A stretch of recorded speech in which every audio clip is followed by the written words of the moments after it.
2026 চনৰ যি বিধানসভা নিৰ্বাচন, এই নিৰ্বাচনত ৰহা সমষ্টিৰ সন্মানীয় ভোটাৰ ৰাইজে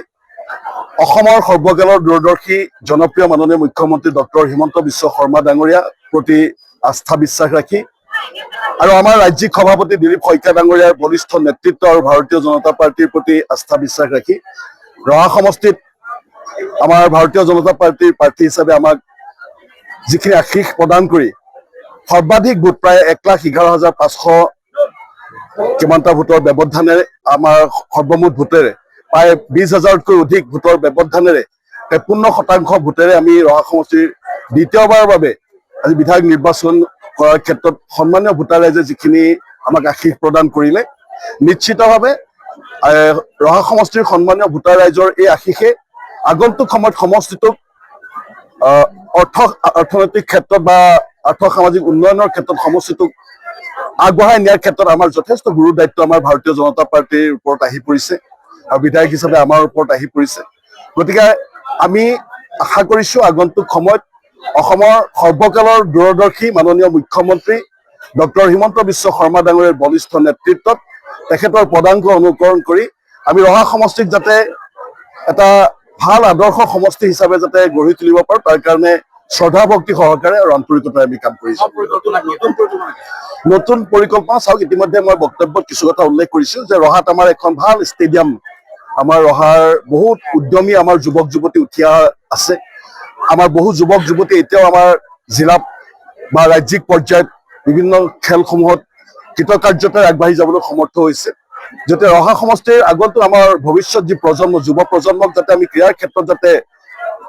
শক্তিশালীভাৱে যাতে আগুৱাই লৈ যাব পাৰোঁ, তাৰ কাৰণে এখন উন্নত মানৰ খেলপথাৰৰ আমাৰ পৰিকল্পনা আছে। আমি সেই ক্ষেত্ৰত আমি দৃঢ়ভাৱে আমি আগবাঢ়ি যাম। আজি স্বাস্থ্যৰ ক্ষেত্ৰত আমি দেখিছোঁ, আমি ৰহাৰ ৰন্থলীখনক আমি যাতে 100খন বিচনাযুক্ত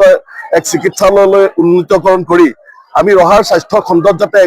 ভাল, কাৰণ যিখন কচুৱা আমাৰ যিখন মডেল হস্পিটেল আছিল সেইখন ইতিমধ্যে ব্ৰহ্মপুৰৰ লগত সংলগ্ন হৈছে আৰু ইয়াৰ পিছত 29ত যদি কিবা কাৰণে ডেলিমিনেশ্যন হয় তেনেহ'লে আমাৰ সেই মডেল হস্পিটেলখন আমাৰ লগত নাথাকিব। আমাৰ দেখিছে আমাৰ মন্ত্ৰীসভা শপত গ্ৰহণ আমাৰ বিধায়কসকলৰ হৈ গৈছে। কালিলৈ অহাকালিলৈ আমাৰ মন্ত্ৰীসভাৰ শপত গ্ৰহণ হ'ব, তাৰপিছতে আমাৰ লেজিসলেচাৰ আমাৰ মিটিং হ'ব। দলে বা আমাৰ লেজিসলেচাৰ ফালৰ পৰা মুখ্যমন্ত্ৰীগৰাকীয়ে যি নিৰ্দেশ দিব, আমি পৰিকল্পনা অনুসৰি প্ৰতিটো মুহূৰ্তত যাতে আমি ৰহাৰ আজি দেখিছে এই বিল্ডিংটোৰ ক্ষেত্ৰতে মই কথাটো ৰৈ গৈছে, এটা উৎকট গৰম, ইয়াত এটা যিটো শীতলীকৰণৰ যিটো ব্যৱস্থা, ইয়াৰ যিটো আজি 700 মানুহ বহিছোঁ, কিন্তু ইয়াত যিটো উত্তাপ বাঢ়িছে, আমি ভাবিছিলোঁ যে পৰৱৰ্তী সময়ত ইয়াক আৰু অলপ এক্সটেনশ্যন কৰি ইয়াত এটা গেলেৰী চিষ্টেম কৰি ইয়াক যাতে অত্যাধুনিক, কাৰণ ৰহাত আমাৰ তেনেকুৱা কোনো জাগা নাই, আমি 1000 মানুহ বহিব পৰাকৈ যাতে চকী যাতে আমাৰ পাৰ্মানেণ্ট আমাৰ এটা যাতে প্ৰেক্ষাগৃহ যাতে আমি ইয়াতে যাতে এটা অত্যাধুনিক যাতে প্ৰেক্ষাগৃহ আমি নিৰ্মাণ কৰিব পাৰোঁ। বিভিন্ন আমাৰ সভা সমিতি, বিভিন্ন অনুষ্ঠান প্ৰতিষ্ঠানসমূহ যিহেতু আমাৰ একমাত্ৰ এইভাগে আমাৰ, গতিকে এই ভাগক আমি ইয়াক এক্সটেনশ্যন কৰি ইয়াৰ পিছলৈ যাতে আৰু অলপ লৈ গৈ ইয়াক যাতে আমি যাতে এটা গেলাৰী ব্যৱস্থাৰে যাতে আমি যাতে অত্যাধুনিক এটা যাতে প্ৰেক্ষাগৃহ, আমাৰ খগেন মহন্ত প্ৰেক্ষাগৃহ যেনেকৈ নগাঁৱত নিৰ্মাণ কৰা হৈছে বা নগাঁও প্ৰেক্ষাগৃহ যেনেকৈ নিৰ্মাণ কৰা হৈছে, আমি তাৰ লেখীয়াকৈ যাতে আমি এই প্ৰেক্ষাগৃহ ভাগকো যাতে নৰূপ দি পেলাই আমি যাতে ৰহাত এই সম্পদ ভাগক যাতে আৰু আগুৱাই লৈ যাব পাৰোঁ, তাৰ কাৰণে আমাৰ প্ৰচেষ্টা নিশ্চিতভাৱে থাকিব।